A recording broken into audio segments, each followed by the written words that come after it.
I've always believed that the most dangerous people in business aren't the loud ones, it's the ones who think they're the smartest in the room without ever checking who's actually in it. My name is Linda. I've worked at Colern for 8 years, long enough to survive 2 restructurings, 3 failed product launches, and a global crisis. I'm not flashy, I don't throw around titles, but I know this company better than anyone else on the 12th floor. What most people didn't know, including my new boss, was that I was the silent investor who helped keep the company afloat during its darkest year. When our CEO begged for emergency funding to avoid a hostile takeover, I stepped up quietly, using my grandmother's inheritance. In exchange, I became the majority shareholder, but I never told anyone, not even my closest colleagues. My name appeared on paper in a holding firm registered out of state. No spotlight, no ego, I just wanted the company to survive. Then he arrived, Jacob Moore, the newly appointed executive director of operations. Tall, polished, MBA from Stanford, all charm and spreadsheets. He introduced himself like a motivational speaker. "Change is coming," he said, grinning. "We're going to take this company to the next level." At first, I gave him the benefit of the doubt, change wasn't always bad. But it quickly became clear that Jacob wasn't here to lead, he was here to conquer. He started making cuts, first to the admin team, then to product development. People who had worked here for a decade were suddenly no longer aligned with the company's vision. In every team meeting, Jacob made himself the hero. He loved the sound of his own voice so much that I started keeping tally of how many times he said, "Let me simplify this for you." By week 3, he still hadn't asked me a single question about my role. I had built the analytics division from scratch, developed tools that saved us over $2 million last year, and led the most successful client migration in company history. None of that mattered to Jacob. To him, I was just another name on an org chart. One Thursday morning, I was sitting at my desk when his assistant came in. "Jacob would like to see you in conference room B now." No context, no explanation. I gathered my laptop and walked down the corridor, my heels clicking against the marble tile. When I walked into the room, Jacob was already seated at the head of the table, arms folded. "Linda," he said without looking up, "let's keep this brief." I sat down, calm but alert. He finally looked up. "I've been reviewing your department's output, frankly, I'm not impressed. The tools you built are outdated, and your team seems to lack initiative." I blinked. "Outdated?" He shrugged. "Industry standards, metrics, doesn't matter. Bottom line is, we're streamlining, and I think you've plateaued." Then he leaned forward and said it, "You're replaceable. You add nothing here." The words didn't sting, instead, something in me cracked like a dam that had been quietly holding back water for too long. I let out a short laugh. He frowned. "I'm being serious." "I know you are," I said, still smiling, "and that's what makes it funny." He leaned back, annoyed. "If you find this so amusing, maybe you'd prefer to leave. We can formalize that today." I looked him square in the eye. "Then fire me." His expression faltered. "Excuse me?" I leaned forward.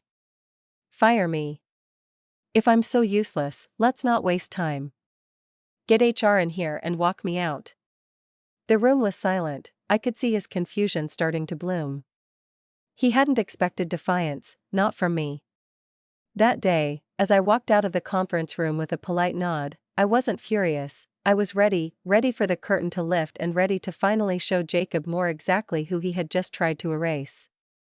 By the time Friday rolled around, word had started to spread, not publicly, but in offices like this, whispers move faster than emails. People noticed the way I left the conference room, calm, composed, not a trace of worry on my face. That's the thing about silence, it unnerves the loudest people the most. Jacob spent the morning in back-to-back meetings, walking through the halls like a man measuring his new kingdom. He didn't make eye contact, not with me, not with anyone outside his hand-picked circle of junior executives. But I knew what he was doing, paving the way for something bigger. He had plans, ambitions, and in his mind, I was a loose end, someone to be tied off before the board's quarterly strategy session. Too bad he hadn't done his homework. That morning, I got a call from Michelle Coburn's head of legal. "Linda," she said, "I reviewed the latest board prep file. Jacob submitted a proposed restructure plan, your name's not in it." I raised an eyebrow. "He's trying to erase a whole division or just edge you out entirely." But here's the part he really screwed up, he listed the majority shareholder approval as pending. I smiled. Of course he did. He doesn't know it's you, does he? No, and I have no plans to tell him. That afternoon, I prepared my notes for the board meeting scheduled for Monday morning. I reviewed our financials, operational risks, and department performance. When I closed my laptop that evening, I felt the tension settle in my chest like a loaded spring. Monday would be interesting, but not for the reasons Jacob thought. Monday arrived with sharp winter sunlight that made everything feel too clear. I dressed intentionally, not flashy, just precise, tailored navy blazer, clean white blouse, hair tied back. The boardroom was already half full when I arrived. Michelle caught my eye and gave a small nod. I took my seat near the far end of the table. Jacob walked in 10 minutes later, confidence radiating off him like heat. He took the seat to the right of the chairman, cleared his throat, and opened his presentation. "Good morning, everyone. I'd like to begin with a vision, a leaner, more aggressive Coburn Tech, one that thrives by cutting through outdated practices and redefining leadership."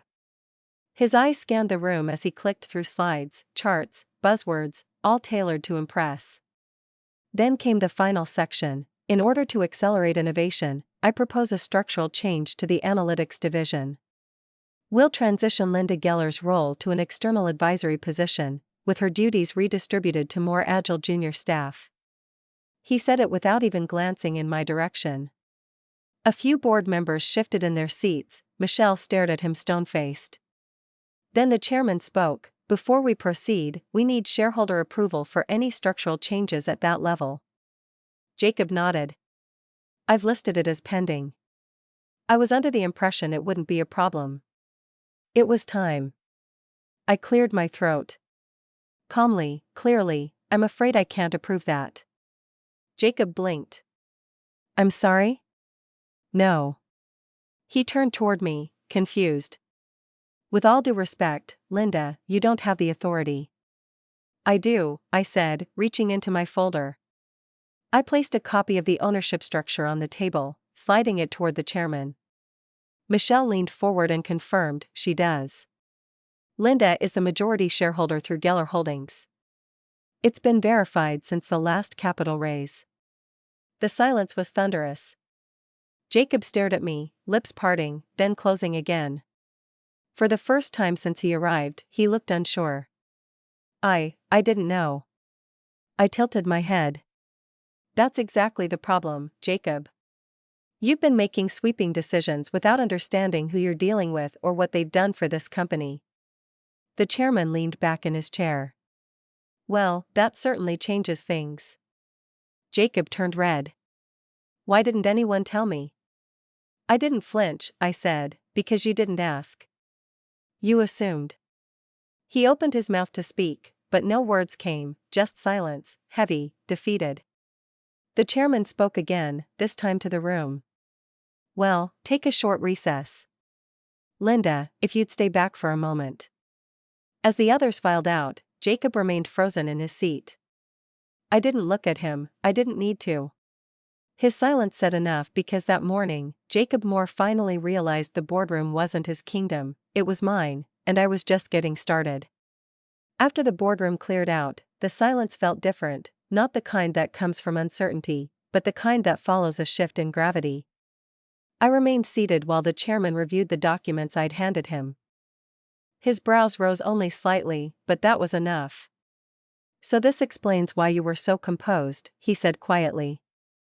I gave a small nod. "I've spent a long time choosing when to speak." He folded his hands, thoughtful. "You didn't have to stay quiet, Linda. You could have pulled rank at any time." "I didn't want rank," I said. I wanted results.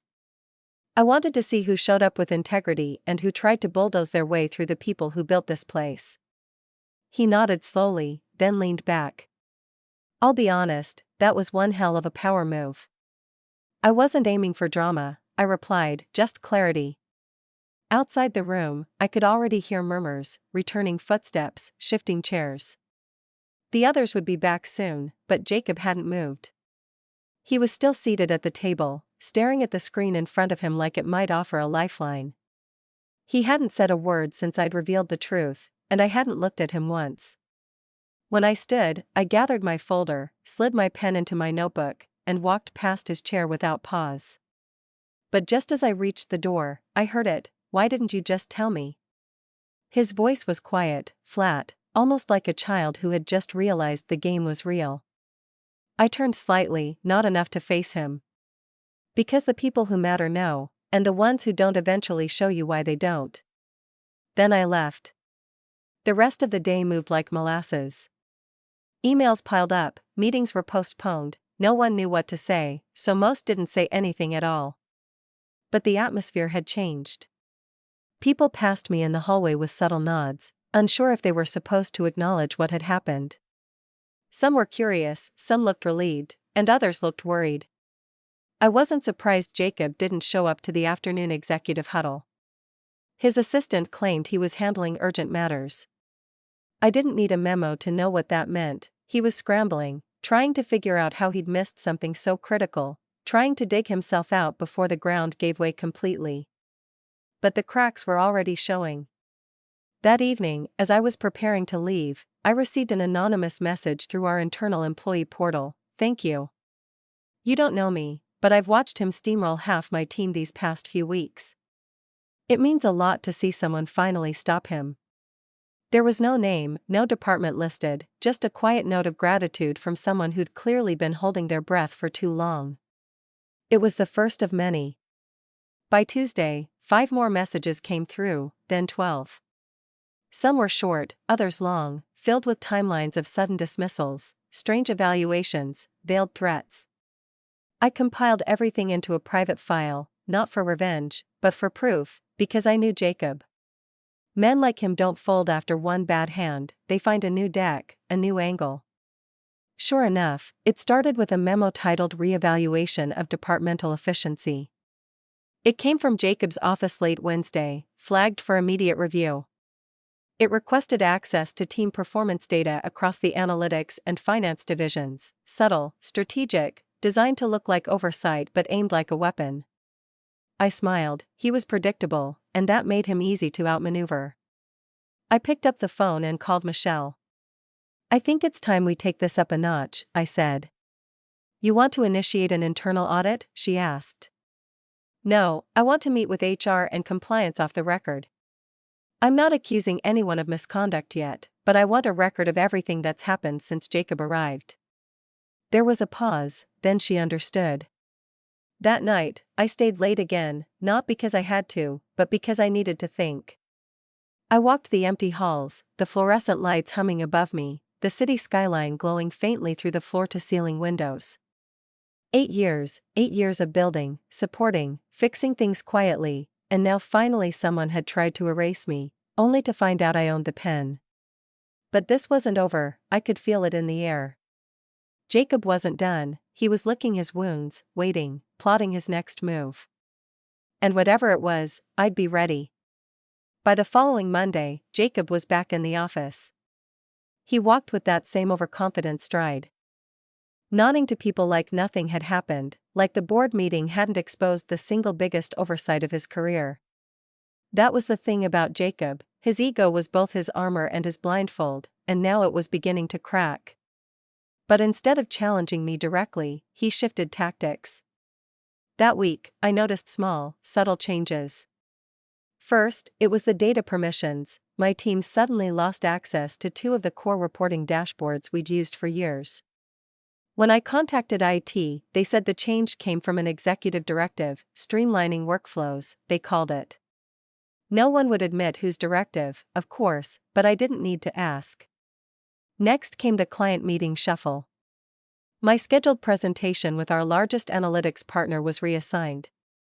I only found out when my calendar sent me a cancellation alert 15 minutes before the meeting. When I followed up, Jacob's assistant said it had been routed to better align with operational leadership. I could feel it happening. He wasn't coming for my job anymore, he was coming for my credibility. It was slow, intentional, a quiet sabotage. He wanted the perception of my influence to erode inch by inch, not by confrontation, but by control. He was betting I'd get tired, that I'd get paranoid, lash out, or simply give up. But I'd seen this tactic before. Years ago, fresh out of business school, I'd worked under a manager who had done the exact same thing to a woman on our leadership team: whisper campaigns, strategic exclusion, private criticisms masked as concerns. She eventually left, exhausted, isolated. I hadn't had the voice to speak up then, but I do now. That Wednesday, I asked Michelle to lunch. We met at a quiet place off campus, a small cafe with worn leather booths and dim lighting. I laid out the pattern, the access blocks, the reassignments, the tone of Jacob's new memos. "He's isolating you," she said after a long sip of her coffee. "Yes," I said, "and I want to respond the right way, not react, respond." Michelle nodded. "Start documenting everything, not just incidents, emails, meeting logs, timestamps. If he's creating a hostile work environment, we need evidence." "I already have a file," I said, "and I've started getting quiet messages from others, people he's sidelined, people who are afraid to speak." She leaned in. "How far are you willing to take this?" I didn't answer immediately, then said, "As far as I have to. I won't be pushed out of the company I helped save, not by a man who walked in with a shiny resume and a superiority complex." Over the next few days, I became meticulous. I logged every delay, every denial of access, every meeting I was removed from. My inbox became a journal, my calendar a map of microaggressions. Then something strange happened. I received a forwarded message, an email Jacob had sent to the chairman, CCing 2 board members. It had been accidentally sent to me by one of the recipients, a quiet ally I suspected. The message was short, clinical: "Linda has shown signs of disengagement. I'm concerned about her leadership viability long term. She's missed several meetings and seems increasingly uncooperative." I stared at the screen. Disengaged? Uncooperative? Words used not to describe, but to erase. This was it, his next move. He wasn't just sabotaging workflow, he was creating a narrative, one where I was the problem, one where he could push for my removal, not with malice, but with plausible deniability. I took a deep breath and flagged the email. This time, I wouldn't stay quiet. The next morning, I called for a closed-door meeting with the chairman and Michelle. I presented my file calmly, cleanly, without emotion, just facts, dates, patterns, evidence. When I finished, the room was silent. Then Michelle spoke. "This is coordinated, calculated, and it's not just you, it's company resources being manipulated to undermine a senior executive." The chairman folded his hands. "You've handled this with impressive restraint, Linda." I met his eyes. "I didn't come to burn bridges, but I won't let someone slowly torch my reputation just to protect their own ego." He nodded. "Leave it with us. There's a board ethics committee meeting next week. Jacob will be invited to present his leadership case. Will I be allowed to attend?" "You won't just attend," he said. "You'll speak." As I left the room, I felt something I hadn't in weeks: certainty. Jacob had underestimated me once, that had been his first mistake. Now he was trying to rewrite the story, and next week, I'd make sure the board knew the truth in my own words, because I wasn't just a shareholder or a department head, I was the warning he never heard coming. The board ethics meeting was scheduled for Tuesday at 9 a.m. I arrived 10 minutes early, not because I was nervous, but because I wanted them to see I wasn't hiding. The executive conference room was unusually still, no chatter, no light jokes, just silence broken only by the quiet clicking of laptops and the occasional sip of coffee. Michelle met me outside the glass door. "Are you ready for this?" she asked. I nodded once. I'd been ready since the day he tried to erase me. Inside, the board members were already seated, the chairman, the CFO, two senior advisors, and the company's external HR counsel. At the head of the table sat an empty chair for Jacob.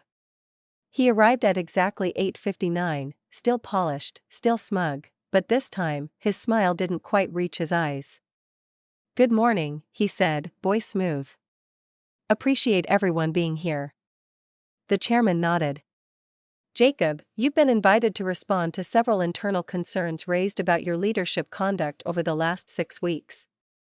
You'll have time to present your perspective, then we'll hear from Linda." Jacob gave me a tight glance, as if this were just another performance to get through. He opened his folder, cleared his throat, and began. "I believe what we're dealing with is a simple matter of operational misalignment. I was brought in to optimize performance. Unfortunately, some individuals have taken strategic decisions personally, particularly those involving role realignment and departmental efficiency." He spoke like a textbook, cold, rehearsed. "Linda Geller has been an asset to this company, but over the past month, her behavior has changed. She's withdrawn from key projects, resisted collaborative input, and frankly created an atmosphere of tension that's been reported by several colleagues." He paused to let the words settle, a subtle smear dressed in professionalism. He continued, "While I regret that our relationship has become strained, I believe this is less about misconduct and more about a clash of working styles. I'd like to move past it and focus on solutions." When he finished, the room was still. He leaned back slightly, pleased with his delivery. Then it was my turn. I didn't stand, I didn't raise my voice. I simply opened my own folder. "I'd like to clarify a few things," I said, looking at each board member one by one. "The decisions Jacob refers to weren't strategic, they were targeted.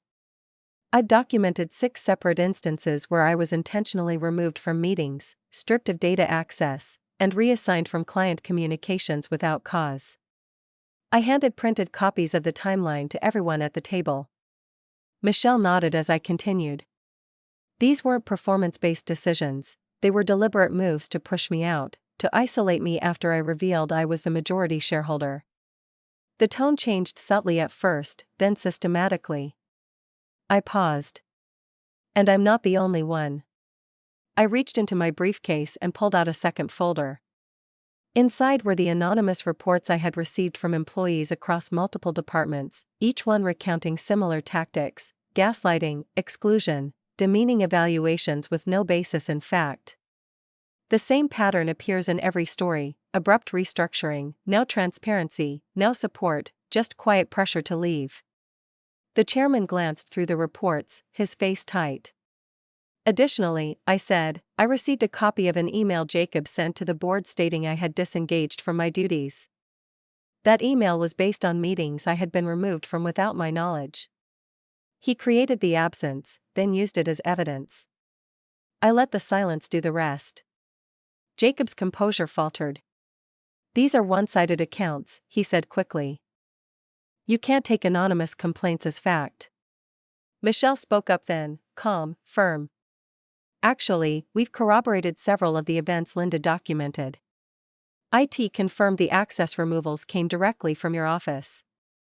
HR has flagged similar concerns raised internally, ones that were never followed up." The chairman folded his hands. "Jacob," he said, "your role here was to lead with integrity. Instead, you created an environment of manipulation and fear. You misused your authority, and now the board has to decide what that means for your future here." Jacob looked at me, his voice rising for the first time. "This is a setup. You all let her trap me." "No," I interrupted, calm as ever. "You trapped yourself. You underestimated the one person who wouldn't stay quiet." There was a pause, then the chairman stood. "Jacob, you are suspended effective immediately, pending further review. Security will escort you out after this meeting. We'll be issuing a formal statement to the executive team by end of day." Jacob stood, stunned. His face, once smug, had collapsed into disbelief. "I built this," he started. "No," I said softly. You nearly destroyed it. He turned and left the room without another word. As the door clicked shut behind him, the room exhaled. The chairman looked at me. You didn't just protect yourself, Linda, you protected this company. I nodded but didn't smile, because I knew this wasn't the end, it was the beginning. 2 weeks after Jacob was escorted out of the building, the atmosphere at Colburn Tech had changed, not with fanfare or celebration. There were no emails praising justice, no office-wide announcements, but the silence itself felt different, not heavy with suspicion, but open, light. People made eye contact again, laughter returned to break rooms. Meetings started to feel like actual collaboration, not battles of posturing and control. Still, Jacob's shadow lingered. Rumors flew that he'd tried to negotiate a quiet exit with a severance package, but the board declined. The formal report cited abuse of authority, ethical violations, and an attempt to mislead executive leadership. He left without an official statement, no LinkedIn update, no goodbye drinks, he just vanished. And I didn't step into the spotlight immediately. Instead, I went back to work. But this time, things were different. The board asked me to stay on as interim head of strategic operations. I accepted, but on one condition: I wanted to rebuild trust, not just mine, everyone's. He agreed. We need that now more than ever. So I started small. I met with every department head personally. I reopened channels Jacob had shut down. I reinstated access to the teams who'd been cut out of their own workflows. I invited anonymous feedback. I asked questions, and most importantly, I listened. The messages kept coming too, from people I'd never spoken to before. One junior analyst wrote, "When I saw you speak in that meeting, I realized I didn't have to be afraid to speak up anymore. Thank you for showing me that strength doesn't always mean yelling."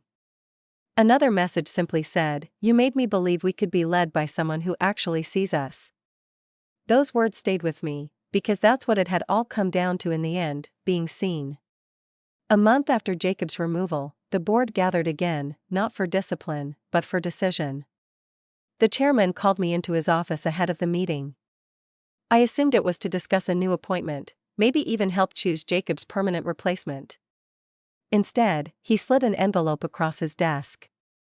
My name was printed in gold on the front. I opened it slowly. Inside was a formal letter, stamped and signed, Permanent Executive Director of Strategic Operations. I looked up. "I didn't ask for this," I said, barely above a whisper. "I know," he replied, "and that's why you're the right choice." There was no triumphant music, no round of applause, just stillness. I nodded once. "If I take this, I want a seat at every strategic table, not just for optics, but to drive change."